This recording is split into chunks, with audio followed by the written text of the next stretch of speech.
merci à Julie pour l'invitation ce soir. Alors, je suis demain. Je travaille pour le CNCD en Zonzons. Est-ce que vous m'entendez? Vous pouvez mettre un petit peu plus fort parce que... Faites-moi des signes, merci.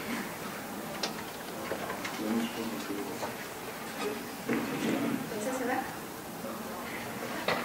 Non? Oui? Ça va aller mieux? Oui. Parfait. Alors, je m'appelle Véronique, je travaille pour le CNCD 11-11-11. Alors, le CNCD 11-11-11, on insiste sur le 11-11-11 en particulier maintenant, puisqu'on approche du 11 novembre et que c'est notre grande période de récolte de fonds d'opération 11.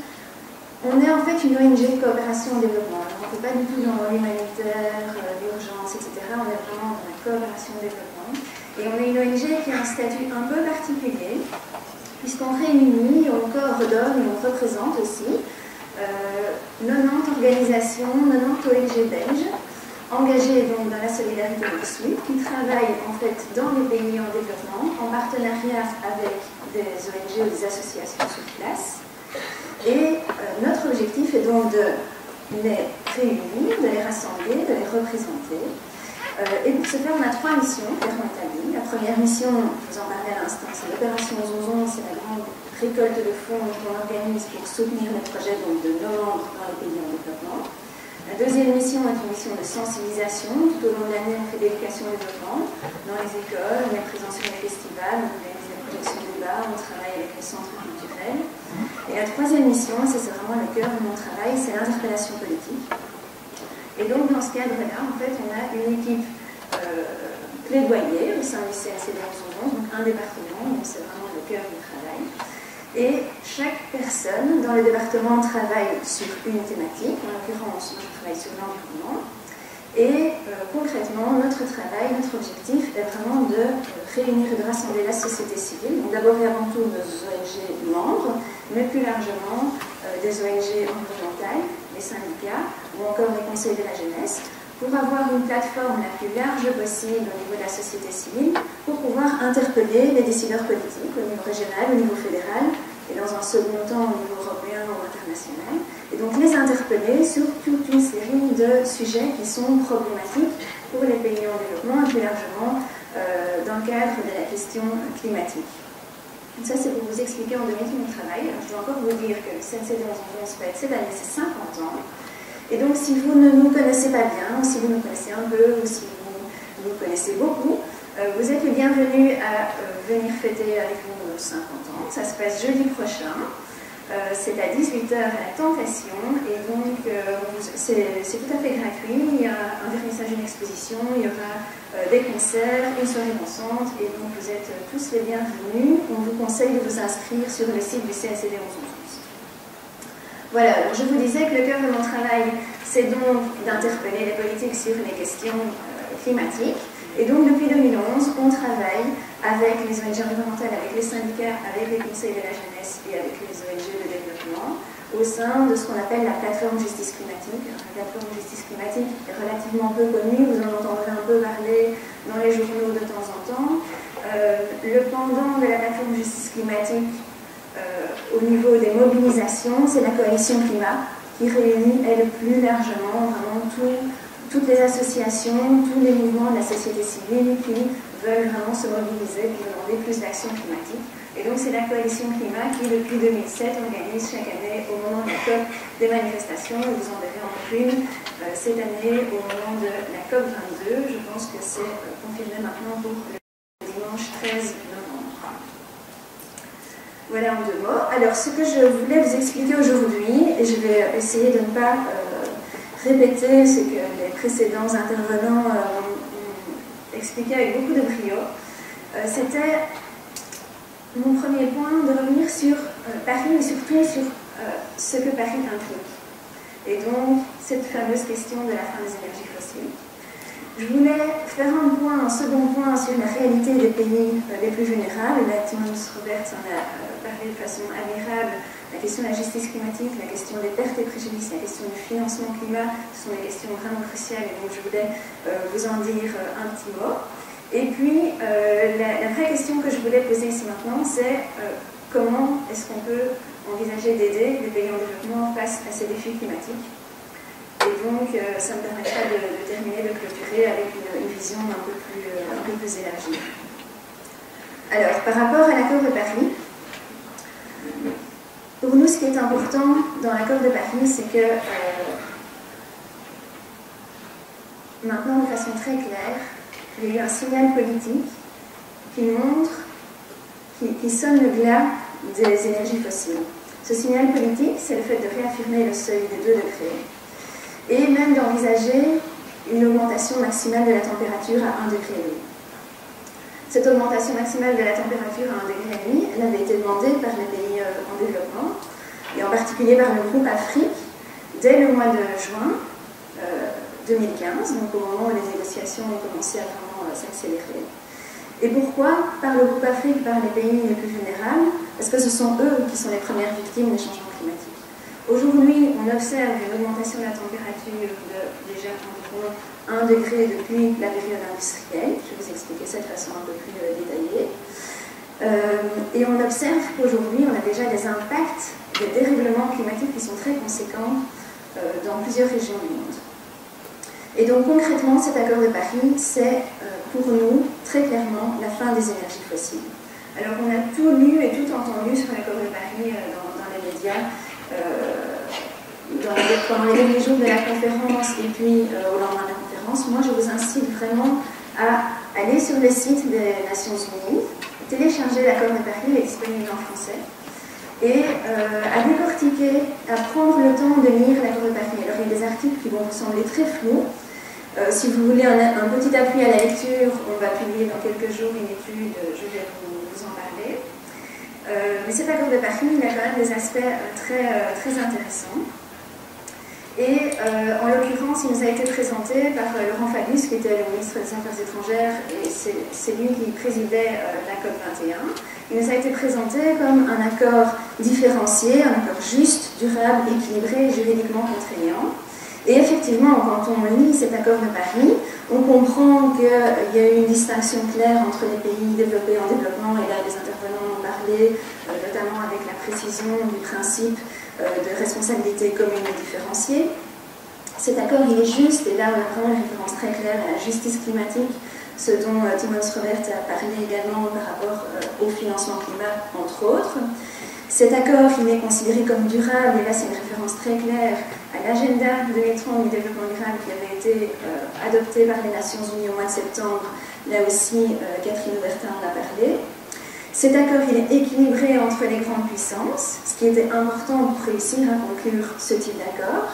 Et enfin, il est considéré comme juridiquement contraignant, avec évidemment toutes les nuances de compréhension que cela implique, mais avec l'information importante qu'on a maintenant une obligation de suivi, et donc on va créer un mécanisme, ce qu'on appelle un mécanisme de transparence, qui va permettre à chacun des parlements nationaux qui auront ratifié l'accord de Paris de pouvoir avoir un suivi de l'action de leur gouvernement. Et donc cet accord, il est intéressant. Il manque un objectif dans cette liste, selon nous, c'est la question de l'ambition. Et là, on en a parlé justement. Plusieurs des intervenants en ont parlé avant moi. Et personne n'a montré ce petit graphe que je suis quand même contente de pouvoir apporter un élément nouveau dans la discussion. Et donc voilà, on a parlé des INDC. Et bien, vous voyez, la trajectoire du dessus, c'est la trajectoire qu'on aurait suivie avant que les pays aient donc remis aux Nations Unies leur contribution nationale. Vous voyez la trajectoire jaune, c'est donc la trajectoire que l'on suivra si tous les INDC sont mis en œuvre dans le cadre idéal. Et puis vous voyez la trajectoire à 2 degrés, la trajectoire à 1,5 degré. Alors c'est grave, c'est pas moi qui l'ai fait, c'est les Nations Unies, c'est le secrétariat des Nations Unies pour les changements climatiques. Et donc ça me semble vraiment très important de montrer ce graphe. Il est très simple à comprendre et en fait il comporte vraiment en lui-même tout le défi de l'ambition climatique. Et donc tout le monde le reconnaît, les diplomates européens, les diplomates belges, les négociateurs, tout le monde le reconnaît. Il faudra faire beaucoup plus en termes d'ambition si on veut maintenir cet objectif de 2 degrés et idéalement 1,5 degré. Alors l'accord de Paris, il impose donc des changements de société fondamentaux. Ces changements de société, ils sont à la fois politiques. C'était d'abord l'entrée en vigueur de l'accord de Paris. Maintenant qu'on a atteint les quotas quota, les 2 seuils pour la ratification, maintenant cet accord va pouvoir entrer en vigueur, mais au-delà de l'entrée en vigueur de l'accord de Paris, il y a un défi politique de cohérence qui est vraiment fondamental. Il faut maintenant que l'ensemble des politiques, que ce soit les politiques commerciales, que ce soit les politiques agricoles, que ce soit les politiques énergétiques, il faut vraiment que l'ensemble des politiques aillent dans le sens du respect de l'accord de Paris. Le deuxième grand défi de société à nos yeux, il est social, parce que le gros enjeu, ça va être d'assurer une vie digne à l'ensemble des citoyens de la planète. On est actuellement plus de 7 milliards, dans quelques années, on sera 10, 15 milliards et même plus. Assurer une vie digne à tous, ça veut dire permettre le développement et en tout cas de vivre dans les conditions acceptables pour tous. Et donc ça veut dire un accès à l'énergie pour permettre le développement.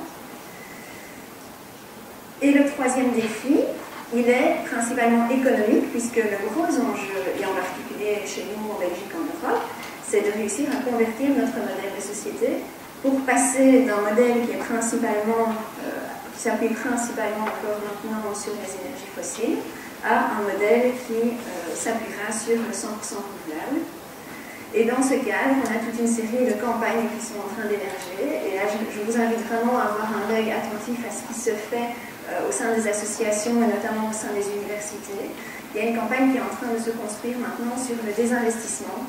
Et l'objectif de cette campagne, c'est vraiment de sensibiliser sur le fait qu'il y a encore énormément d'argent public et d'argent privé aussi, qui est investi dans l'exploration et l'exploitation des énergies fossiles.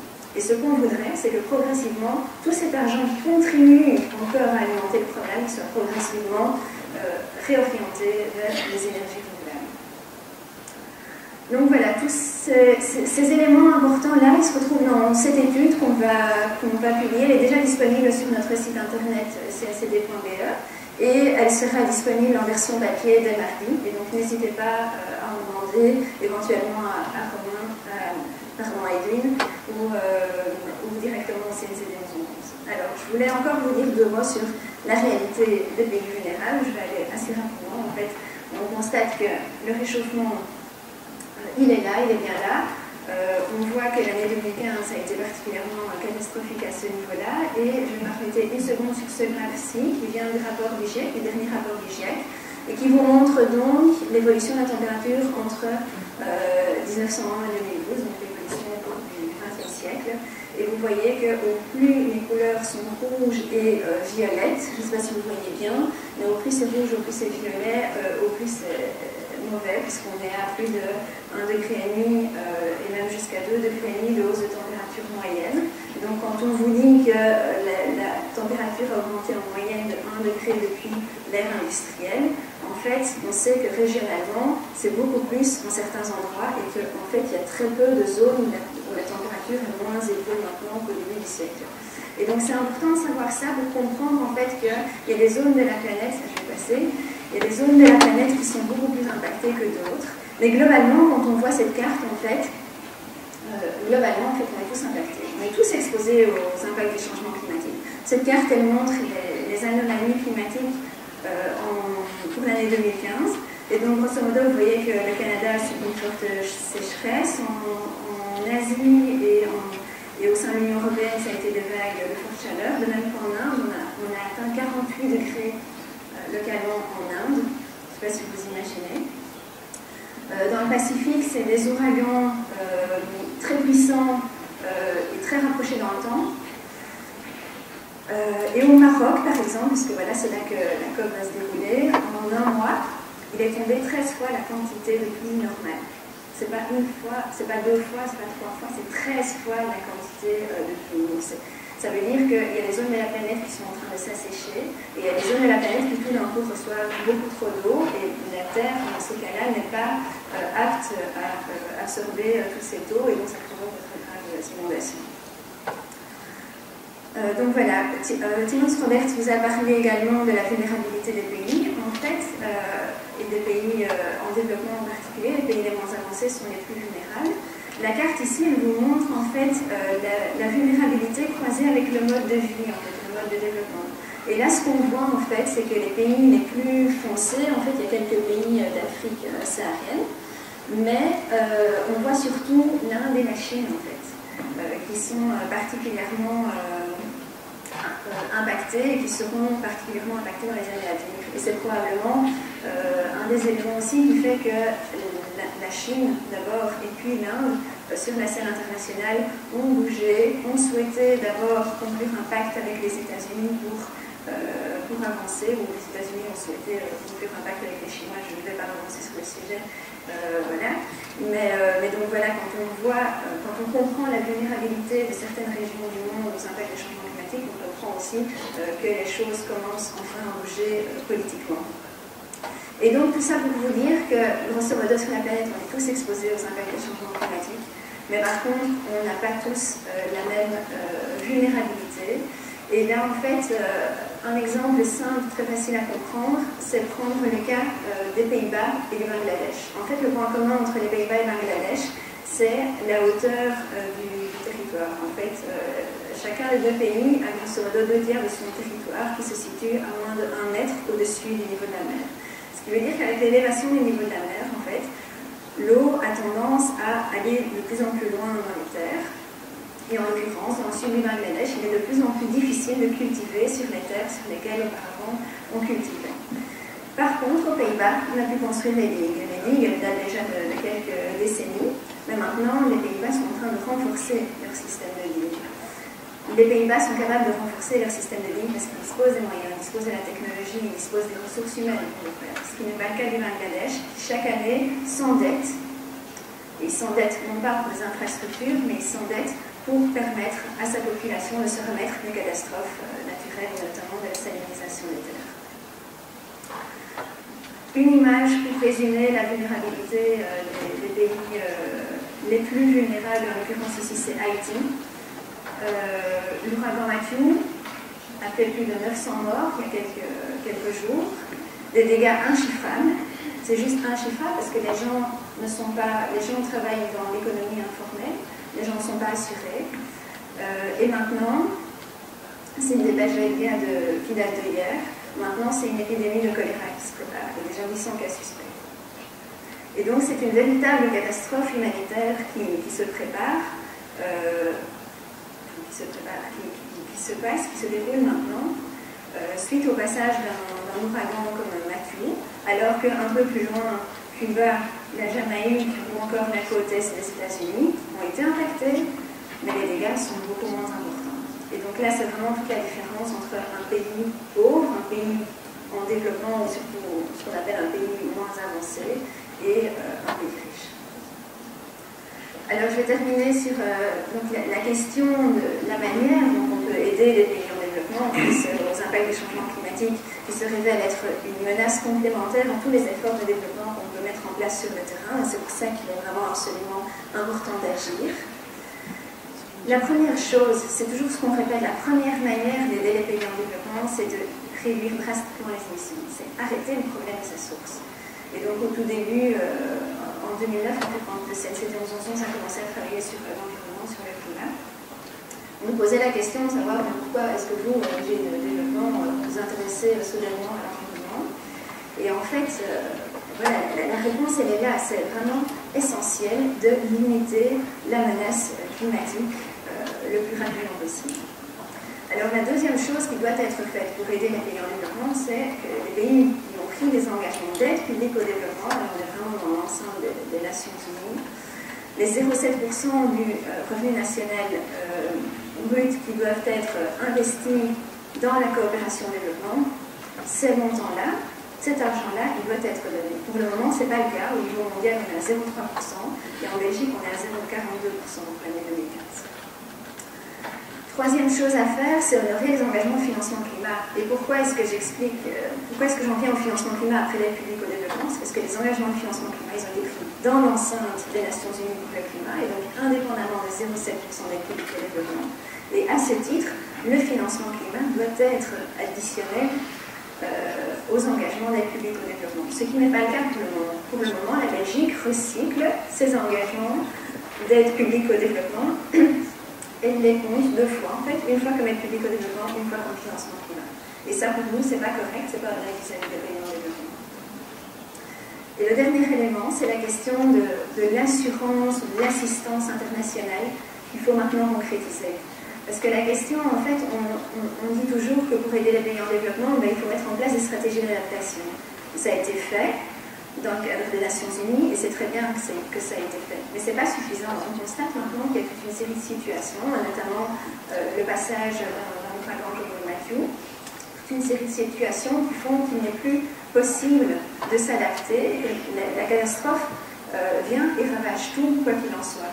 Et donc, ce qu'il faut mettre en place au niveau international, on a commencé en 2013 et ça va continuer dans les années à venir, c'est un mécanisme international qui va permettre de prévoir en fait cette assistance et cette assurance aux victimes des changements climatiques. Alors, je vais passer ces deux derniers points et je vais simplement clôturer en vous invitant à réfléchir en fait au lien entre le développement et le climat, sachant qu'on vit sur une planète où on a autant d'énergie fossile pratiquement qu'on peut l'imaginer. On a des énergies fossiles conventionnelles, on a des énergies non conventionnelles, on a les gaz de schiste, on a les sables minéraux, etc. Donc, si on veut des énergies fossiles, on peut en trouver. Maintenant, la question c'est, face à ce défi climatique, comment est-ce qu'on va permettre aux pays en développement de se développer et d'accéder à des conditions de vie dignes? Comment est-ce qu'on va permettre un accès à l'énergie à tous, connaissant en fait les données du problème et sachant que les énergies renouvelables sont des énergies qui sont en train de devenir tout à fait abordables. Voilà, je vous remercie pour votre attention.